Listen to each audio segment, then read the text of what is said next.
Halo, salam sejahtera bagi kita semua. Perkenalkan, saya Matius Graciano Mali, Sarjana Sosial, Master of Public Administration, dosen pada jurusan Ilmu Administrasi Negara, Fakultas Ilmu Sosial dan Ilmu Politik, Universitas Tidar, Magelang. Saat ini saya bertanggung jawab dalam mengampu mata kuliah pengantar kebijakan publik bagi mahasiswa semester 2 jurusan Ilmu Administrasi Negara. Video ini disusun sebagai bagian dari pemenuhan persyaratan sertifikasi dosen tahun 2025, khususnya dalam bentuk pernyataan diri dosen dalam unjuk kerja Tridharma Perguruan Tinggi atau PDD UKT-PT pada bidang pengajaran. Mata kuliah pengantar kebijakan publik merupakan mata kuliah wajib bagi mahasiswa program studi S1 Ilmu Administrasi Negara pada semester 2 dengan bobot 3 SKS. Mata kuliah ini membahas kajian yang mencakup konsep-konsep dasar terkait teori-teori kebijakan publik, model atau pendekatan dalam kebijakan publik, serta dinamika kebijakan publik di Indonesia. Selain itu, juga dibahas mengenai lingkungan kebijakan dan pengaruh sistem nilai dalam kebijakan publik, peran kepemimpinan dalam mewujudkan kebijakan publik yang ideal, serta fungsi kebijakan publik dalam ranah kesejahteraan masyarakat yang dikaitkan dengan aspek kultur, sosial politik, maupun konteks internasional. Ruang lingkup materi yang dibahas mencakup 3 hal utama, yaitu yang pertama, konsep kebijakan publik, yang kedua, proses kebijakan publik yang meliputi identifikasi dan perumusan masalah, penyusunan agenda kebijakan, formulasi kebijakan, implementasi kebijakan, evaluasi kebijakan, dan analisis kebijakan. Serta yang ketiga, studi kasus mengenai tantangan dan permasalahan kebijakan publik yang terjadi di Indonesia. Tujuan dari mata kuliah ini adalah untuk membekali mahasiswa dengan pemahaman dan kemampuan yang komprehensif dalam bidang kebijakan publik. Setelah mengikuti perkuliahan ini, mahasiswa diharapkan mampu memahami dan berkontribusi dalam setiap proses atau tahapan kebijakan publik. Selain itu, mahasiswa juga mampu menguasai ruang lingkup kewenangan serta tindakan-tindakan yang dilakukan oleh administrator negara atau pembuat dan pelaksana kebijakan secara faktual, baik dalam aspek teoritis maupun praktis, untuk menjawab tantangan dan permasalahan yang berkembang di masyarakat. Kemampuan tersebut diarahkan untuk mendukung pengembangan kebijakan publik, manajemen pembangunan daerah, serta inovasi di sektor publik melalui pendekatan berbasis riset, ilmu pengetahuan, teknologi, dan kewirausahaan guna mewujudkan prinsip-prinsip good governance. Setelah mengikuti perkuliahan ini, mahasiswa diharapkan mampu yang pertama, menganalisis interaksi antar aktor dalam tata kelola pemerintahan, khususnya dalam proses penyusunan kebijakan dan manajemen pelayanan publik. Yang kedua, mahasiswa mampu mengidentifikasi kepentingan publik dalam setiap tahapan siklus kebijakan publik, baik di tingkat lokal maupun nasional.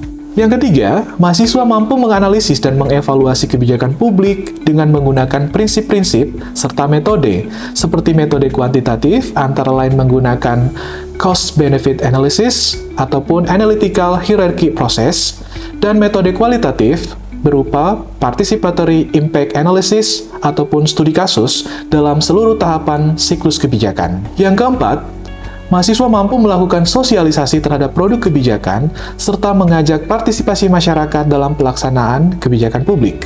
Yang kelima, mahasiswa mampu mengorganisasikan kegiatan implementasi kebijakan publik dan peningkatan kinerja pelayanan publik yang mencakup perencanaan, penyusunan anggaran, alokasi sumber daya, pelaksanaan, dan evaluasi.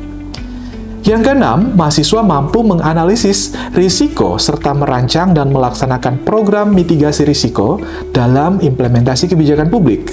Yang ketujuh, mahasiswa mampu mengusulkan ide atau gagasan terkait reformasi kebijakan dan manajemen pelayanan publik. Dan yang kedelapan, mahasiswa mampu mengkaji regulasi yang relevan serta menyusun hasil analisis kebijakan dalam bentuk policy memo, policy brief, ataupun policy paper untuk menghasilkan rancangan kebijakan. Selanjutnya adalah rencana pembelajaran semester atau RPS yang digunakan dalam mata kuliah ini.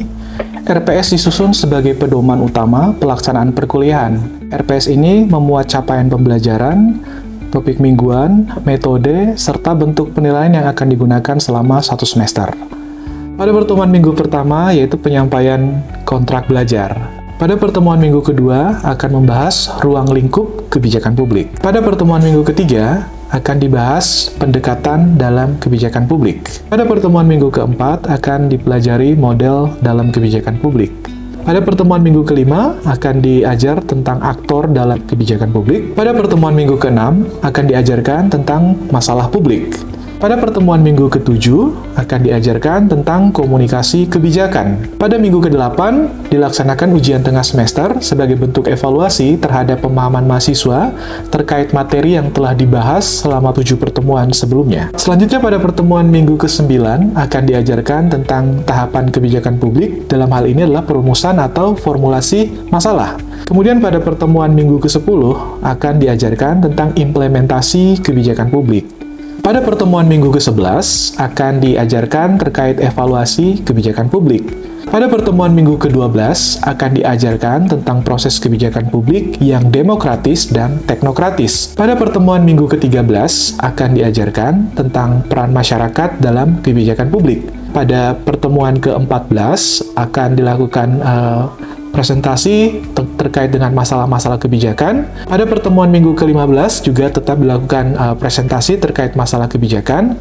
Dan pada minggu ke-16, mahasiswa akan mengikuti ujian akhir semester untuk mengevaluasi penguasaan terhadap keseluruhan materi yang telah disampaikan sepanjang semester. Metode pembelajaran yang digunakan dalam mata kuliah ini bersifat aktif dan partisipatif, seperti ceramah interaktif, diskusi kelompok, studi kasus penugasan individu, serta presentasi mahasiswa.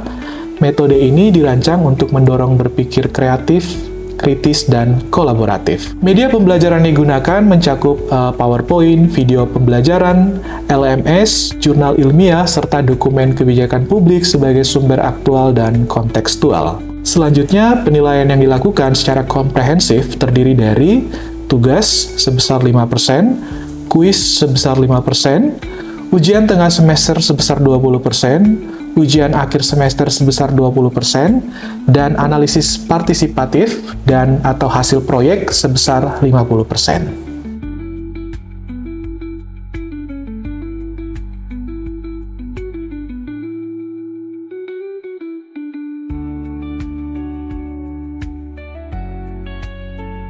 Baik, selamat pagi teman-teman semua.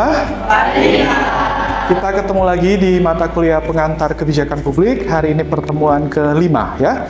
Sebelum kita mulai perkuliahan kita pagi ini, mari kita berdoa sejenak supaya perkuliahan kita hari ini berjalan dengan lancar. Berdoa menurut keyakinan masing-masing, silakan dimulai.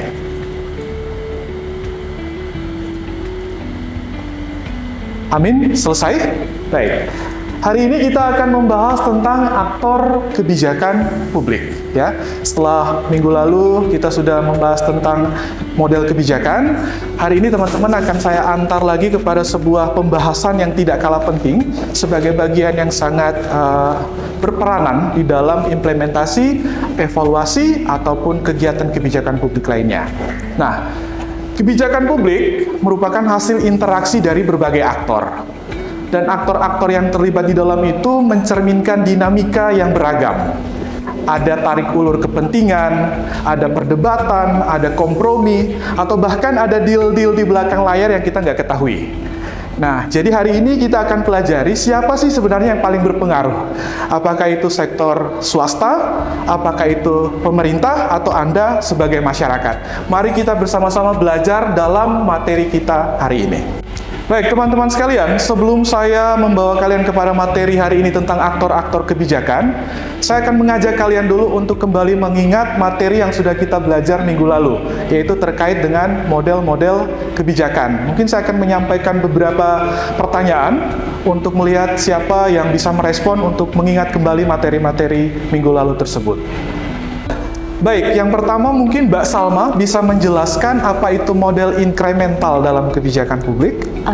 Baik Pak, terima kasih atas pertanyaannya. Saya izin menjawab bahwa model inkremental itu pendekatan kebijakan publik yang menekankan pada proses yang bertahap sehingga tidak mengakibatkan kebijakan publik yang ada itu mengalami masalah dalam implementasi yang sudah ada di lapangan. Oke, Pak. jadi tidak langsung berubah semuanya sekaligus ya. Baik, tepuk tangan buat Salma. Baik, tadi Salma menjelaskan tentang model incremental. Sekarang kita ke model elit ya. Menurut Tengku, mengapa model elit itu sering dikritik dalam pembuatan kebijakan publik? Baik Pak, jadi berdasarkan pemahaman saya pada materi minggu lalu, itu disebabkan karena model elit memberikan kekuasaan pada segelintir orang saja, baik kelompok elit politik ataupun ekonomi dalam mengambil keputusan kebijakan. Sehingga aspirasi dari masyarakat umum itu lebih terabaikan. Sehingga dengan kata lain, kebijakan dengan model elit itu sangat mewakili kepentingan dari elit saja, bukan masyarakat secara luas, seperti itu Pak. Baik, terima kasih. Tepuk tangan buat Tengku. Jadi yang bisa saya simpulkan ya dari materi minggu lalu itu bahwa dalam kebijakan publik itu banyak model atau pendekatan yang digunakan. Tidak hanya incremental, tidak hanya elit, tapi juga ada model-model lainnya yang juga akan kalian temui dari apa yang dilakukan oleh para policy maker atau pembuat kebijakan baik di tingkat pusat maupun di tingkat lokal. Sekarang saya akan mulai menyampaikan materi perkuliahan kita hari ini terkait dengan aktor-aktor kebijakan publik. Sebelumnya kalian silakan lihat dulu PPT saya ini berisi pengertian dari beberapa ahli terkait dengan apa itu aktor kebijakan. Ketika kita ngomong tentang aktor, berarti kita kan ngomong tentang orang-orang, pihak-pihak atau lembaga-lembaga yang terlibat dalam pembuatan kebijakan. Di sini menurut Thomas Dye dan juga menurut Anderson, yang pertama Thomas Dye, kita udah tahu ya pengertian kebijakan publik menurut Thomas Dye itu kan whatever government choose to do or not to do. Apapun yang pemerintah pilih untuk dilakukan oleh tidak dilakukan. Sehingga aktor yang terlibat di dalam proses tersebut memiliki peranan yang sangat krusial dalam menentukan kebijakan. Sudah pasti aktor yang terlibat di dalam adalah aktor pemerintah itu sendiri. Kemudian menurut Anderson menyatakan bahwa kebijakan publik melibatkan berbagai aktor yang saling berinteraksi. Itu yang saya sebutkan di pembukaan kelas tadi, bahwa banyak pihak yang berkepentingan. Kepentingan-kepentingan itu yang nanti akan diramu untuk mencapai tujuan bersama. Sehingga ada pihak yang mungkin akan mengalah, ataupun ada pihak yang lebih menonjol, ya, lebih dominan dalam menentukan mana yang harus dipilih, mana yang harus dilakukan. Berikutnya, aktor kebijakan publik itu dikategorikan menjadi dua, teman-teman. Ada aktor pemerintah dan ada aktor non-pemerintah. Berikut, kita lihat lagi bahwa, nah ini saya sudah membagi siapa-siapa saja ketika kita ngomong soal pemerintah. Jadi jangan sampai teman-teman itu tahu bahwa pemerintah ini punya tugas bikin kebijakan. Tetapi ketika ditanya siapa itu pemerintah, Anda malah nggak bisa membedakan siapa saja aktor-aktornya. Nah, di sini sudah saya bagi. Nah, kenapa mereka disebut sebagai aktor pemerintah? Karena mereka ini secara lembaga atau secara kewenangan itu mereka memiliki kewenangan formal yang diatur dalam undang-undang untuk bagaimana bisa membuat kebijakan. Jadi kewenangannya itu sudah mutlak diberikan kepada mereka. Di situ ada legislatif, ada eksekutif, ada yudikatif, dan ada birokrasi secara keseluruhan yang di dalamnya adalah aparatur sipil negara. Yang kedua adalah eksekutif. Nah, eksekutif ini adalah biasa pimpinan dari tingkat nasional, di tingkat pusat sampai di tingkat lokal atau di tingkat pemerintah regional. Ada presiden di tingkat pusat, gubernur, bupati, wali kota di tingkat lokal atau regional di tingkat daerah. Kemudian ada yudikatif, di mana di situ isinya ada Mahkamah Agung, Mahkamah Konstitusi, dan pengadilan lainnya yang punya kewenangan secara hukum untuk mengadili, untuk bagaimana menetapkan keadilan hukum itu di dalam melaksanakan undang-undang atau peraturan-peraturan lainnya, atau pelanggaran-pelanggaran peraturan itu semuanya diatur oleh yudikatif ini untuk bagaimana mencari solusi atau memberikan sanksi bagi pelanggaran-pelanggaran dari setiap aturan yang diimplementasikan. Dan yang terakhir adalah birokrasi, di sini adalah ASN ataupun pegawai pemerintah. Kemudian ada aktor-aktor non-pemerintah. Aktor non-pemerintah di sini teman-teman bisa lihat bahwa ternyata saya ini, kalian ini ada di aktor pemerintah. Tapi peranan kalian itu juga berdampak dalam proses atau siklus kebijakan publik. Masing-masing punya peranannya sendiri-sendiri.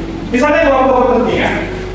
Kelompok kepentingan ini, walaupun mereka itu kelompoknya kecil, tapi kalau mereka itu kelompok elit, maka kepentingan mereka itu akan lebih besar diprioritaskan daripada banyak orang tapi tidak elit.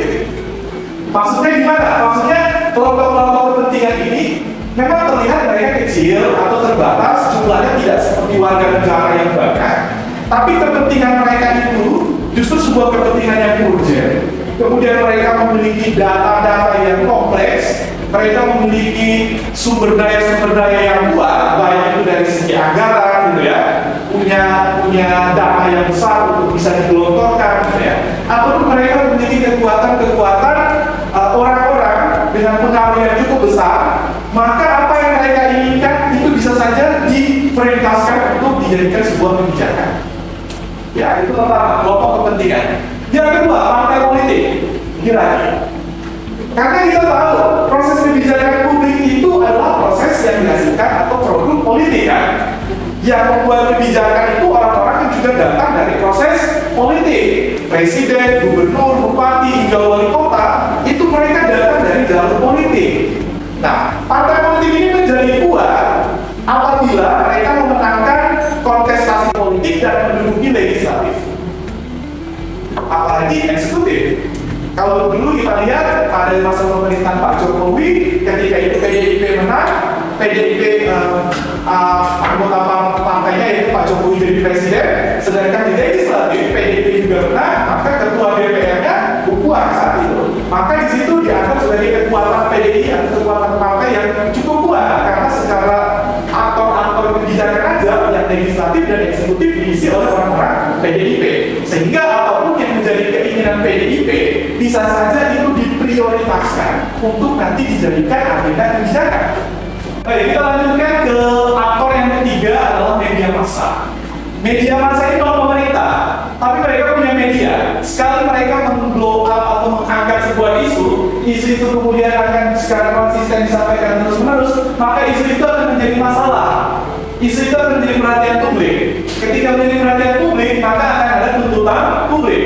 Ketika ada tuntutan, maka pemerintah di saat itu juga harus mencari solusi atau mencari jalan keluar. Jadi jangan main-main sama media massa. Karena media massa itu mereka punya kekuatan dalam menyampaikan informasi secara baik itu secara kritis, narasinya secara positif atau narasi negatif. Dan ketika itu diangkat berulang-ulang, kan kita akan serasa seperti dicekoki itu tiap hari. Maka media massa itu memainkan perannya sangat kuat di situ. Begitu juga ada akademisi, masyarakat sipil, dan sektor swasta. Semuanya punya peranan masing-masing. Berikut, nah ini peran aktor-aktor tersebut. Jadi pertanyaan yang sering muncul adalah, kita kan aktor non formal, kita kan tidak punya kewenangan sebesar pemerintah. Terus kita ini porsi kita ada di mana? Nah teman-teman, porsi kita masing-masing itu bisa ada di semua ini. Walaupun secara total wajib semua ini adalah kewajibannya pemerintah. Mereka yang mengidentifikasi, mereka yang memformulasi, sampai kepada mereka yang mengevaluasi. Tapi di saat yang sama, Anda sebagai warga negara, sebagai akademisi, Anda itu bisa masuk ke semua sektor. Berikut, teman-teman, interaksinya. Tadi saya bilang juga bahwa aktor-aktor itu pasti akan ada kepentingan dan keterlibatannya untuk saling berinteraksi. Misalnya saja kelompok kepentingan, mereka ini biasanya bekerja sama dengan pihak LSM, di mana memberikan masukan-masukan karena mereka punya data. LSM itu kan biasa punya data, kelompok-kelompok kepentingan juga punya data. Akhirnya data-data itu digunakan sebagai pijakan atau sebagai dasar bagaimana data ini diolah supaya bisa menjadi sebuah rekomendasi. Atau kemitraan antara pemerintah dengan swasta. Biasanya kalau dalam manajemen publik, kita semua diajarkan bahwa pemerintah itu menyiapkan barang-barang publik adalah barang publik, sedangkan swasta menyiapkan yang private, ya kan? Nah, di sini kita juga akan melihat bahwa kebijakan itu bisa dilakukan oleh pemerintah ataupun bisa dilakukan oleh pihak swasta untuk menyelenggarakan pelayanan publik. Kemudian kita juga melihat ada kerjasama antara media dan masyarakat. Tadi tugasnya adalah kalian mengawasi kan? Mengawasi, kemudian melihat sejauh mana efektivitasnya. Karena kalian sendiri saja kalau berbicara mungkin tidak didengar, kalian butuh media untuk menyampaikan aspirasi, menyampaikan hasil pengawasan kalian. Atau sekarang bahasa kerennya adalah kalau nggak viral, nggak ditangani gitu ya. Jadi the power of netizen netizen itu ada di sini. Oke, lanjut lagi kita ke tantangan. Nah, pada tantangan ini artinya kalau berbicara tentang banyak orang kan berarti banyak kepentingan, banyak aktor berarti banyak keinginan, banyak aktor berarti banyak hal-hal yang harus diakomodir.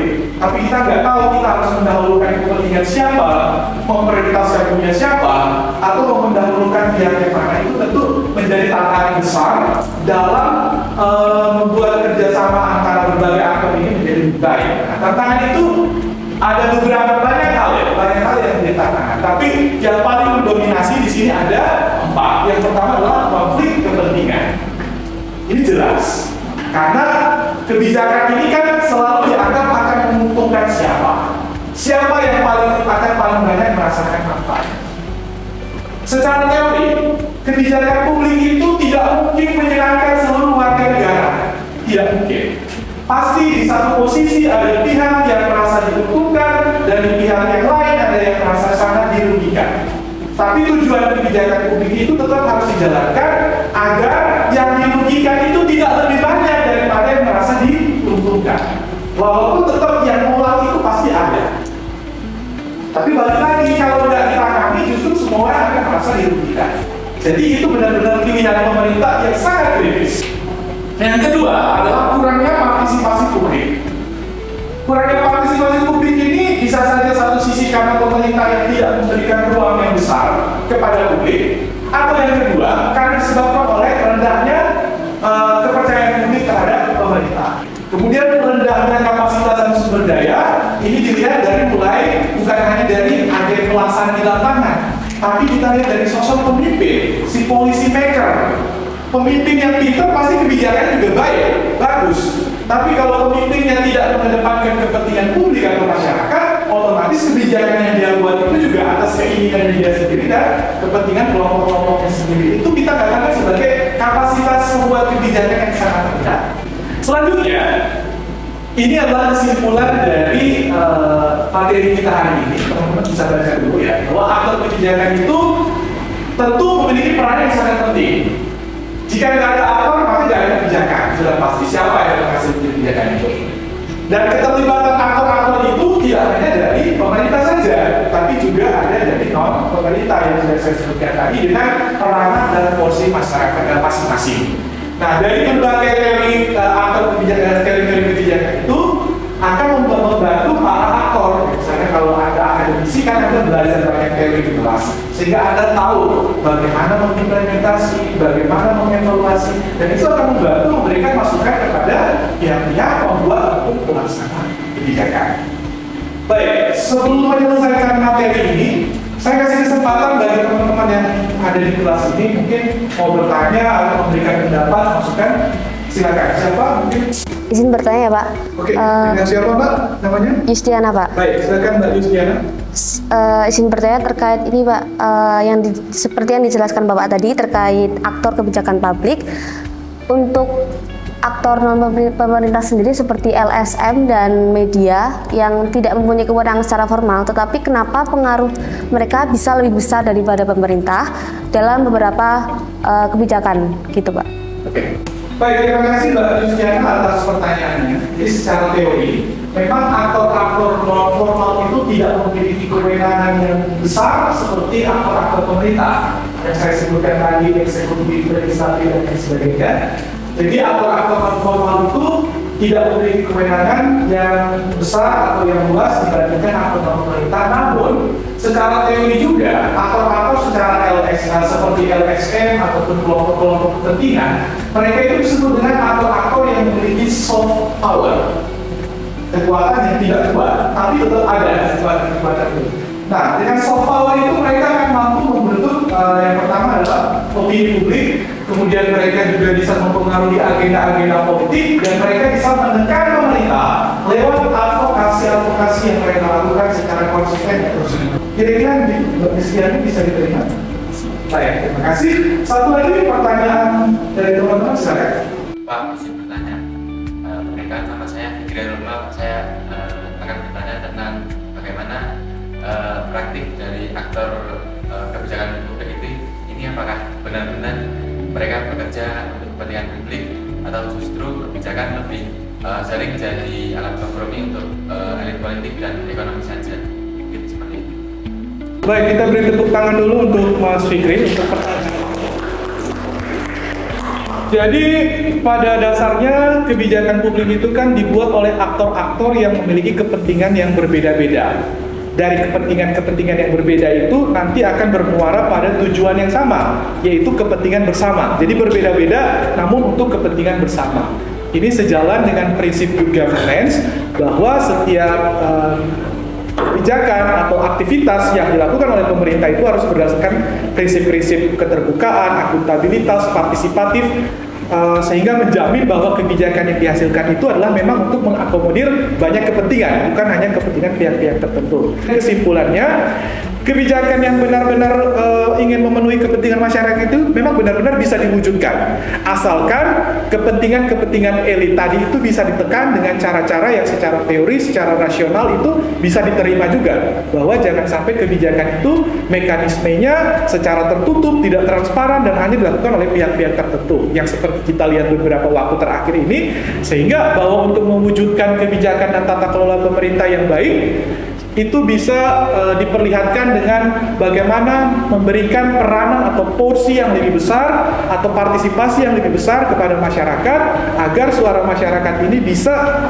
mengimbangi atau mengurangi dari kepentingan-kepentingan kelompok-kelompok elit atau kelompok-kelompok yang punya kepentingan khusus buat mereka itu bisa diimbangi atau bisa dikurangi dengan hadirnya partisipasi yang lebih besar oleh masyarakat. Kira-kira begitu Mas, bisa diterima? Bisa, Pak. Oke, baik, cukup ya. Melanjutkan aktivitas kelas kita hari ini akan memainkan metode diskusi jigsaw namanya. Teman-teman akan saya bagi dalam 4 kelompok sebagai tim inti, dan tim ini nanti akan berdiskusi 4 topik atau tema yang berbeda. Setelah itu saya akan kasih waktu, dan ketika waktunya selesai, Anda akan saya distribusikan atau saya sebar ke kelompok-kelompok yang baru disebut dengan tim ahli untuk menyampaikan hasil diskusi di kelompok Anda itu ke teman-teman di kelompok yang baru. Sampai di sini paham? Silakan membentuk menjadi 4 kelompok besar. 1, 2, 3, 4. Silakan.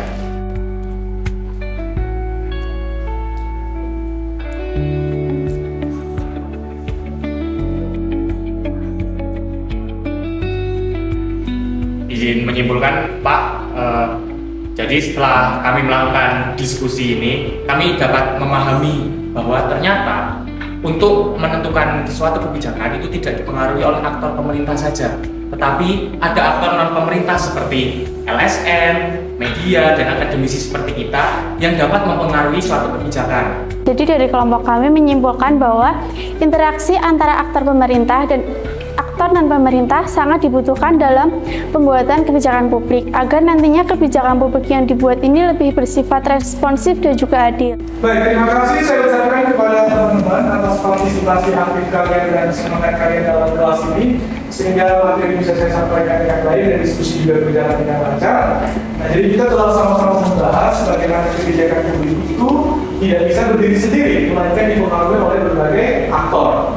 Nah, dengan peranan dan kepentingan masing-masing, kerjasama ataupun kolaborasi dari aktor-aktor tersebut diharapkan bisa menghasilkan kebijakan yang bisa diterima oleh semua pihak dan bermanfaat bagi banyak orang atau masyarakat yang membutuhkan kebijakan-kebijakan tersebut. Terima kasih semuanya dan selamat siang. Tepuk tangan buat kalian semua. Demikian profil perkuliahan saya dalam mengampu mata kuliah pengantar kebijakan publik, khususnya terkait materi mengenai aktor-aktor dalam kebijakan publik. Saya meyakini bahwa pemahaman yang mendalam mengenai pihak-pihak yang terlibat dalam proses kebijakan akan membekali mahasiswa untuk menjadi warga negara yang kritis, partisipatif, dan bertanggung jawab dalam kehidupan berbangsa dan bernegara. Terima kasih.